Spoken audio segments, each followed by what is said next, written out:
Please like, subscribe, bell icon on. औज़ुबिल्लाहि मिनश्शैतानिर्रजीम बिस्मिल्लाहिर्रहमानिर्रहीम। मैं हूँ मिस्टर एजाज़ अहमद। जी आज हम बात करेंगे एक अहम टॉपिक के ऊपर। आपने इस वीडियो को लास्ट तक देखना है। आज हमने बात करनी है कि जो हमला औरत होती है उसकी क्या निशानियां होती है, कि बेटा पैदा होगा या बेटी पैदा होगी।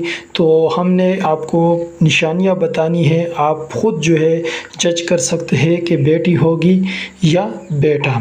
तो उससे पहले आप अगर हमारे चैनल पर नए हैं तो हमारे चैनल को सब्सक्राइब करें और बेल आइकन और नोटिफिकेशन ऑन करें। तो चलते हैं वीडियो की तरफ। पुराने ज़माने में दाइयाँ बताती थी कि बेटा होता है या बेटी। क्या वाकई उनकी बातें दुरुस्त थी? बेटा होगा या बेटी कैसा पता चलेगा? जैसे ही किसी औरत को ये मालूम होता है कि माँ बनने वाली है, सबसे पहले वो बहुत खुश होती है और फिर सोचती है कि इसके यहाँ बेटा होगा या बेटी। हमला होने के बाद शायद हर किसी के जहन में ये सवाल आएगा कि ये लड़का होगा या लड़की। हमल से मुतालिक कुछ निकात। हमला होने के बाद हर औरत सबसे पहले चीज़ ये चाहती है कि इसका बच्चा सेहतमंद और तंदुरुस्त हो, माँ चाहे या ना चाहे। लेकिन घर वालों के जहन में ये सवाल ज़रूर आता है कि ये लड़का होगा या लड़की। भारत में पैदाइश से पहले बच्चे की जिन्स बताना गैर कानूनी है, लेकिन फिर भी कुछ ऐसे तरीके और निशानियाँ मौजूद है जो बताती है कि रहम में लड़का है या लड़की। पुराने ज़माने में जब दाई डिलीवरी करवाती थी तो बताती थी कि लड़का होगा या लड़की। जिल्द की तब्दीली ये इब्तिदाई तब्दीली है जो उस वक्त होती है जब औरत हमला हो जाती है। दाइया बच्चे की जिन्स बताने के लिए औरतों की जिल्द देखती थी। अगर जिल्द खुश्क हो रही हो तो उसे बेटा समझा जाता था, और अगर जिल्द रोगनी हो तो बेटी समझी जाती थी। इसके साथ अगर हमल के दौरान जिल्द पर माह से हो जाए तो उसे बच्ची पैदा होने के अलामात समझा जाता है। ये ख्याल किया जाता है कि लड़की होने से जिल्द पर ज़्यादा तेल पैदा होता है। हमल के चमक कहा जाता है कि जब लड़का रहम में होता है तो माँ का चेहरा चमकने लगता है। हमल के दौरान चेहरे की चमक को हमल की चमक कहते हैं।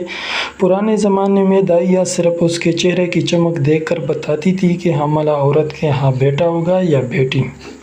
बालों की साख़त।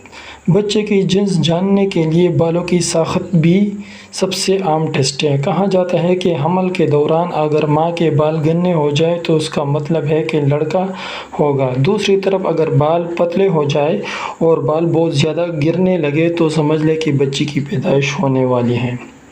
वज़न का बढ़ना। हमल के दौरान अगर हमला औरत का वज़न बढ़ जाए तो उसका मतलब है कि लड़की होगी, लेकिन अगर सिर्फ पेट का साइज़ बढ़ रहा है तो इसका मतलब है कि लड़का होगा। पाँव का दर्जा हरारत। अगर हमल के दौरान आपके पाँव बाकी दिनों की निस्बत ज़्यादा ठंडे हो रहे हो तो आप समझ सकते हैं कि बेटा होने वाला है। दूसरी तरफ पैरों के दर्जा हरारत में कोई तब्दीली ना होने का मतलब ये हो सकता है कि बच्ची पैदा होगी। पाँव का साइज़। पाँव के साइज़ में तब्दीली का ताल्लुक बच्चे की जिन्स से भी होता है। अगर पाँव का साइज़ तकरीबन 2 गुना हो जाए तो उससे बेटा होने की अलामत समझा जाता है। दूसरी तरफ अगर इसमें कोई तब्दीली ना हुई तो कहा जाता है कि बेटी होगी। सर दर्द। जिन ख़वातीन के सर में थोड़ी देर के लिए दर्द रहता है तो ये बेटे की अलामत है। सोने की पोजीशन। हमला औरत के सोने की पोजीशन से भी बच्चे की जिन्स मालूम की जा सकती है। अगर हमला औरत दाएं तरफ ज़्यादा लेटी तो बेटा होगा, और अगर बाएं जानिब लेटे तो बेटी होगी। नोट: हमल में इस तरह की तब्दीली और अलामत की बुनियाद पर साइंस गैर पैदाइशी बच्चे की जिन्स मालूम करने के लिए अपनी रजामंदी नहीं देती। साइंसदानों का कहना है कि इस बात का कोई सबूत नहीं है कि इन अलामात से ये मालूम हो सके कि पेट में लड़का है या लड़की। ये सब अफवाहें हैं और इनकी कोई साइंसी बुनियाद नहीं है। कुछ हमला औरत के लिए ये अलामत सच साबित हो सकती है और कुछ के लिए ये अलामत सच साबित नहीं हो सकती।